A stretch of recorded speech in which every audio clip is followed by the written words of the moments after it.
Are you ready for reggae? Are you ready for reggae? Yes. I said, are you ready for reggae?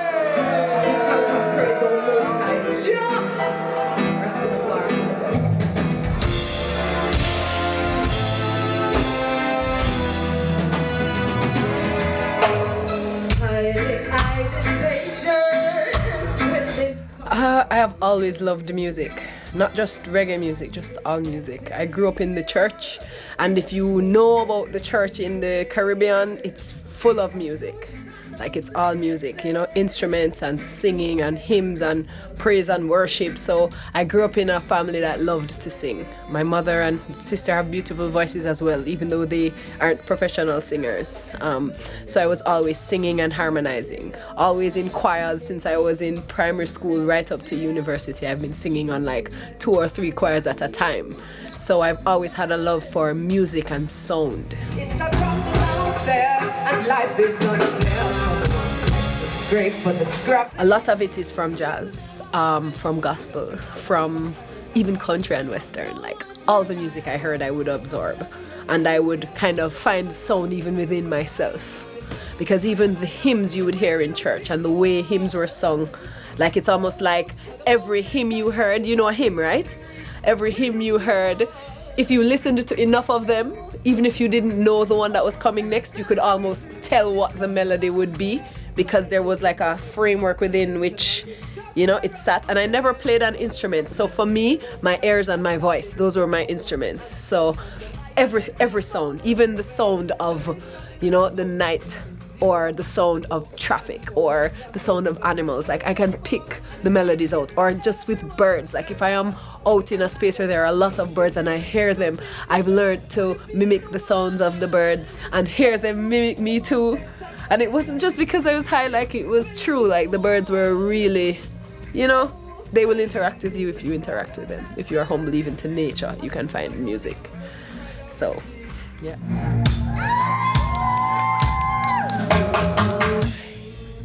It is what I recognize. So it is what I called the thing that was happening to me, to my music. So when I started to explore my own music, I noticed the vocal style that was coming forth was not what I was trained in. It was something new.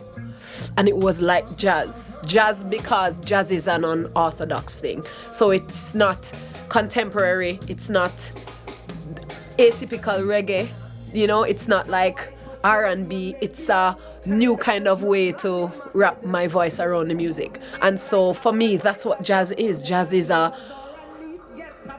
outside of the box, outside of the staff kind of thing, and that's why I called it jazz, you know. And it's dubbed because it's heavy drum and bass. So even when it's flute or it's sitar or it's whatever, drum and bass will always be present. It, you know, was a big part of my inspiration. So bringing those two schools together, I created the term jazz and dub to describe what I was doing, more so than to try and create that. So jazz and dub is the current manifestation of my expression.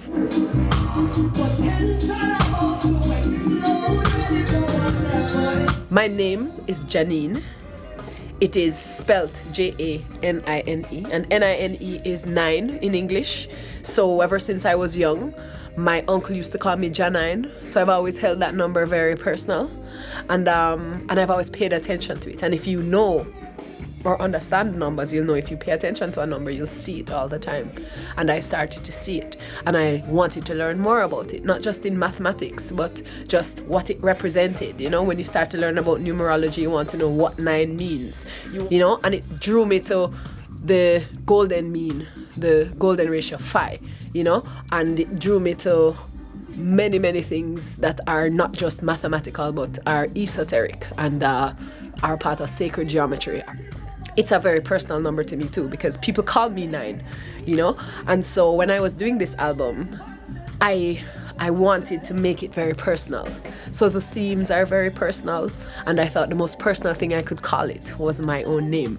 So it is my name, 9, as well as it is to encourage the listener to explore things that are beyond the superficial and to look deeper into the meaning of things. A simple thing like the number 9, the highest number.